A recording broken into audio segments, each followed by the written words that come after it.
Teman-teman, kali ini kita akan membahas tentang Yesus Kristus, kemanusiaan dan keilahiannya, dan juga tentang Roh Kudus.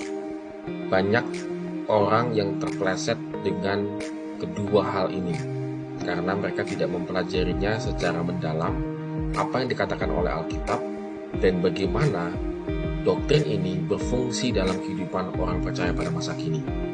Oleh karena itu, tetap saksikan virtual katekisasi ini.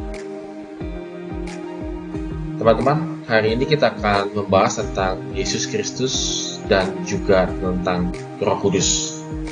Ini saya rasa adalah topik yang cukup penting dalam doktrin kekristenan dan menjadi perdebatan di dalam oleh para ahli, begitu ya, sepanjang masa. Tetapi nanti kita tidak akan membahas perdebatan-perdebatan ini demikian. Kita hanya fokus kepada doktrin yang kita tinjau daripada Alkitab. Apa yang dikatakan oleh Alkitab tentang pribadi Yesus Kristus? Alkitab menyatakan bahwa Yesus adalah anak tunggal Allah yang menjadi manusia karena dikandung dari Roh Kudus dan dilahirkan dari perawan Maria. Teman-teman bisa lihat di Injil pada pasal-pasal pertamanya untuk keterangan hal ini. Kemudian dalam Yohanes kita mendapatkan informasi bahwa Yesus itu adalah sehakikat dengan Allah, yang pada mulanya adalah firman dan pada mulanya juga adalah Allah. Ini menunjukkan sebuah hakikat dalam Yohanes pasal 1 ayat 1 sampai dengan 2. Tuhan Yesus, Bapa dan juga Roh Kudus ini adalah satu hakikat yang menerangkan tentang awal mulanya adalah satu hakikat. Kemudian firman Allah itu menjadi manusia. Yohanes pasal 1 ayat ke-14. Tapi jangan berpikir bahwa ketika di dalam kekekalan ini merupakan satu kesatuan, Allah Bapa, Allah Anak, dan Allah Roh Kudus, satu kesatuan, satu pribadi. Lalu ketika Tuhan Yesus itu masuk ke dunia, menjelma, inkarnasi, bukan reinkarnasi, inkarnasi ke dunia, maka tinggal dua yang di atas. Enggak demikian, begitu ya. Tetap satu hakikat. Karena Allah itu adalah roh.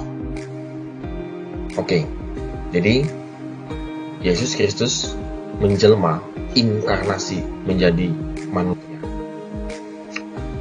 Dan ketika dia dilahirkan seperti biasa, seperti manusia pada umumnya, dia juga mengalami pertumbuhan sebagaimana manusia biasa. Dia punya ayah, ibu, saudara-saudara sebagaimana biasanya manusia pada umumnya.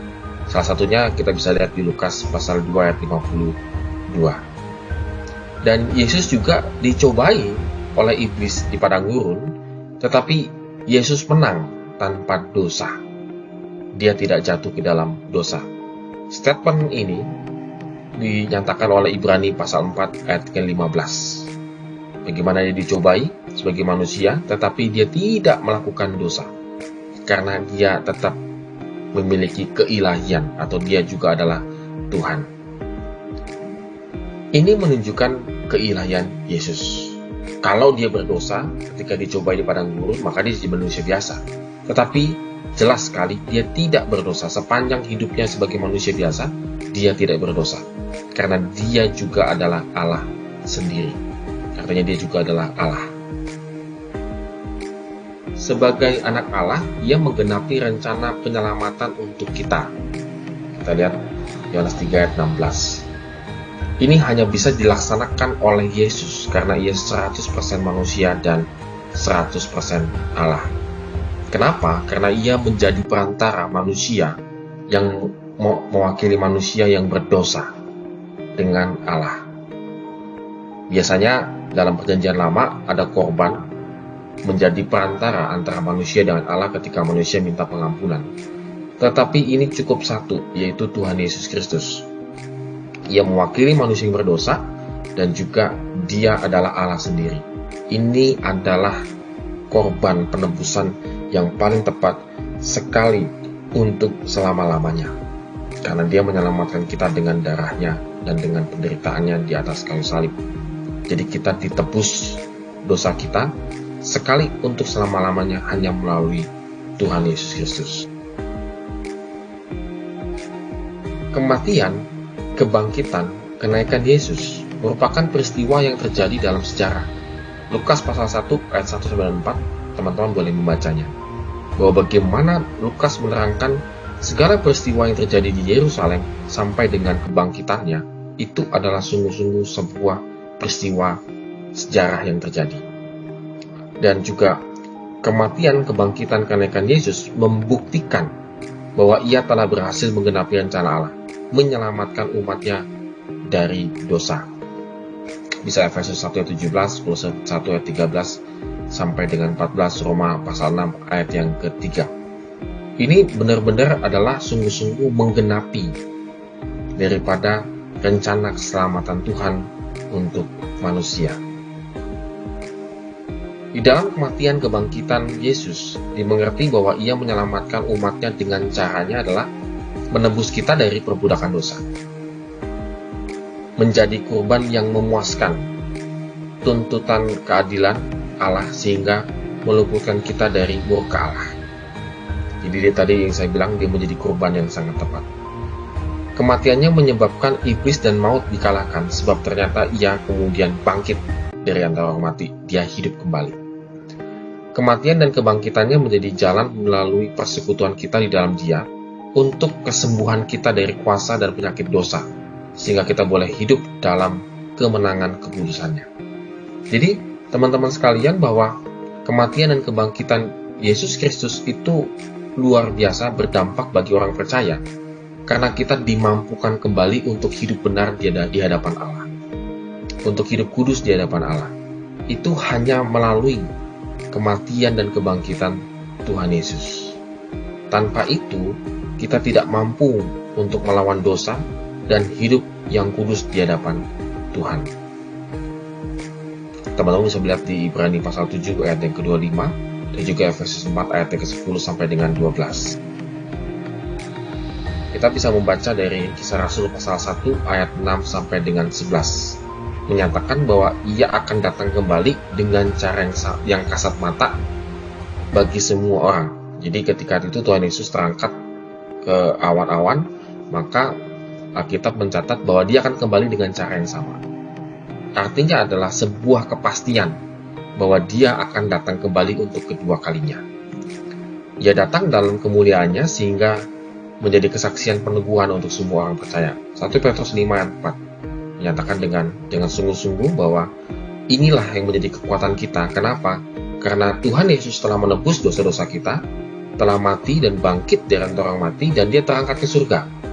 Tetapi tidak hanya terangkat ke surga selesai, tetapi dia akan datang kembali dengan cara yang sama. Ia akan datang untuk mengaruniakan berbagai ganjaran dan pahala bagi para pelayannya. Jadi ini adalah sebuah keadilan. Kadang-kadang orang Kristen berpikir begini, saya sudah berbuat baik, melakukan firman Tuhan, pelayanan, tapi kok saya tetap hidupnya biasa-biasa saja, sementara ada orang lain yang melakukan dosa, hidup gak bener, kok kaya, kok sukses. Nah nanti dia akan datang, Tuhan Yesus akan datang untuk memberikan ganjaran yang tepat, hamba yang setia dan hamba yang tidak setia. Ia juga membawa upah final. Yesus datang kedua kalinya membawa upah final, baik yang setimpal dengan perbuatan manusia. Oleh karena itu kita dituntut untuk setia, melakukan firman Tuhan, hidup dalam Kristus, dan juga menghasilkan perbuatan yang baik. Kita dituntut untuk setia, karena nanti kita akan mendapatkan upah yang final. Sekarang kita masuk ke topik tentang Roh Kudus. Siapakah Roh Kudus menurut ajaran Alkitab? Apa peran Roh Kudus dalam pengalaman keselamatan kita? Apa saja peran Roh Kudus dalam kehidupan dan misi gereja? Sepertinya cuma poin 1 dan 2 pada hari ini yang akan kita bahas. Nanti the next pelajaran kita akan membahas yang berikutnya. Alkitab menyatakan Roh Kudus itu memiliki sifat-sifat Allah. Artinya dia sehakikat dengan Allah. Bahkan dalam Alkitab ada 101 kali penyebutan Roh Kudus dalam 98 ayat. Ini menegaskan sifatnya yang kudus sama seperti Allah yang kudus, dan sangat menegaskan menunjukkan bahwa dia adalah sehakikat dengan Allah. Ingat kembali bahwa ini adalah Trinitas. Roh Kudus datang ke dunia ini, turun menggantikan Tuhan Yesus. Bukan berarti di surga itu tinggal dua pribadi, tidak, tetapi tetap satu pribadi. Sama halnya kalau boleh saya analogikan dengan udara. Udara tidak mungkin kita bagi-bagi, udara di gelas, udara di sana, semuanya sehakikat adalah udara. Demikian juga halnya bahwa Allah itu adalah roh. Roh tidak bisa kita bagi-bagi. Itu adalah sehakikat, fungsinya saja yang berbeda. Bahwa Yesus Kristus menyelamatkan, Roh Kudus memimpin dan juga menghibur kita dan menyertai kita. Nah, sifat Allah antara lain itu adalah sifat kudus. Itu adalah menunjukkan supaya kita selalu hidup kudus, benar, ada kemahakuasaan Roh Kudus, kekal, juga dikenakan kepada Roh Kudus. Berarti Roh Kudus itu memiliki sifat-sifat sama dengan Allah, maka ia adalah Allah sendiri. Jadi kalau sifatnya sudah sama, semuanya serba sama, kembali lagi menegaskan ini adalah Alkitab juga menyatakan bahwa Roh Kudus itu adalah pribadi, sebagaimana Allah juga adalah pribadi. Yang terhadap Dia, orang itu dapat mendukakan Roh Kudus, kemudian mendustai Roh Kudus, dan juga menghujat Roh Kudus. Kenapa? Karena mereka sehakikat.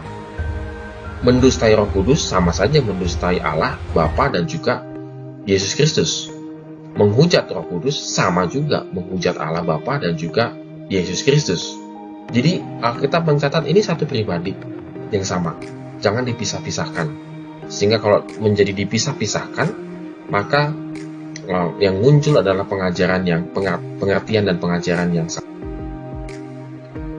Alkitab menyatakan bahwa Roh Kudus melakukan tindakan-tindakan Allah, yaitu mencipta segala sesuatu. Kejadian pasal 1 ayat 1 sampai dengan 3. Di situ ada peran roh juga yang menyertai Allah. Jadi menunjukkan sehakikatnya Allah. Roh mengaruniai keahlian para pekerja benda-benda ibadah untuk kemah Allah. Jadi Roh Kudus juga bisa memampukan manusia untuk melakukan pelayanan. Roh Kudus mengurapi Sang Mesias yang dijanjikan, Yesaya 61 ayat 1, dan juga bandingkan dengan Lukas pasal 4. Sebagaimana roh memenuhi seluruh kehidupan dan pelayanan orang percaya. Jadi Roh Kudus itu memenuhi seluruh kehidupan dan pelayanan. Apa yang diperlukan, apa yang perlu dikembangkan dan lain sebagainya, Roh Kudus memampukan hal itu terhadap orang percaya. Dan roh memimpin ke dalam kebenaran, antara lain mewahyukan, mengilhamkan, dan menjelaskan firman Tuhan. Jadi pekerjaan-pekerjaan yang dilakukan oleh Roh Kudus ini juga sama dilakukan oleh Allah Bapa dan juga Tuhan Yesus Kristus. Bahwa fungsi daripada Roh Kudus ini, bagaimana Roh Kudus ini memampukan orang percaya untuk kembali tetap setia kepada Allah, dan juga tetap setia ke dalam firman Tuhan, dan juga tetap setia di dalam pelayanannya, dan juga tetap setia di dalam kebenaran dan juga kekudusan kehidupan orang percaya. Inilah menjadi kekuatan dan kemampuan yang diberikan oleh Roh Kudus. Roh Kudus itu bekerja mengurapi pewartaan Injil. Jadi dalam kehidupan kita sehari-hari, penginjilan yang kita lakukan itu karena ada kekuatan bimbingan daripada Roh Kudus. Roh menyadarkan dan menuntun orang untuk bertobat dan percaya. Ketika kita menyampaikan kebenaran, ketika kita hidup kudus, hidup benar di hadapan Tuhan, maka secara tidak langsung ini adalah surat terbuka yang dibaca oleh semua orang, dan orang yang belum percaya kepada Yesus Kristus bisa percaya kepada Yesus Kristus melalui tindakan dan perbuatan kita yang disertai dengan Roh Kudus. Dan yang menyadarkan orang itu bertobat itu adalah pekerjaan daripada Roh Kudus. Tugas kita adalah menyampaikan berita Injil dan menjadi teladan bagi banyak orang. Roh mencurahkan kasih Kristus dalam hati orang percaya. Jadi kita membutuhkan kekuatan dan penghiburan, maka kita diberikan kasih Kristus. Roh menyaksikan kita adalah milik Kristus. Roh meneguhkan bahwa kita ini adalah milik Kristus. Dan Roh juga memeteraikan keselamatan orang percaya yang tidak hilang. Dan Roh Kudus mengkuduskan orang percaya supaya menghasilkan buah Roh. Ini yang penting. Buah Roh, kasih, sukacita, kemurahan, dan juga pengendalian diri dan lain sebagainya, itu dapat dihasilkan dalam kehidupan orang percaya jika kita dipimpin oleh Roh Kudus. Nah, ini yang menjadi kekuatan kita. Jadi, peran Roh Kudus sangat penting di dalam kehidupan orang percaya, dan Roh Kudus itu sehakikat dengan Allah Bapa, Allah Anak, yaitu Tuhan Yesus Kristus. Teman-teman, demikian kelas katekisasi kita pada hari ini. Dan berikutnya kita akan masuk juga masih dalam topik Roh Kudus di kelas berikutnya. Tuhan memberkati kita.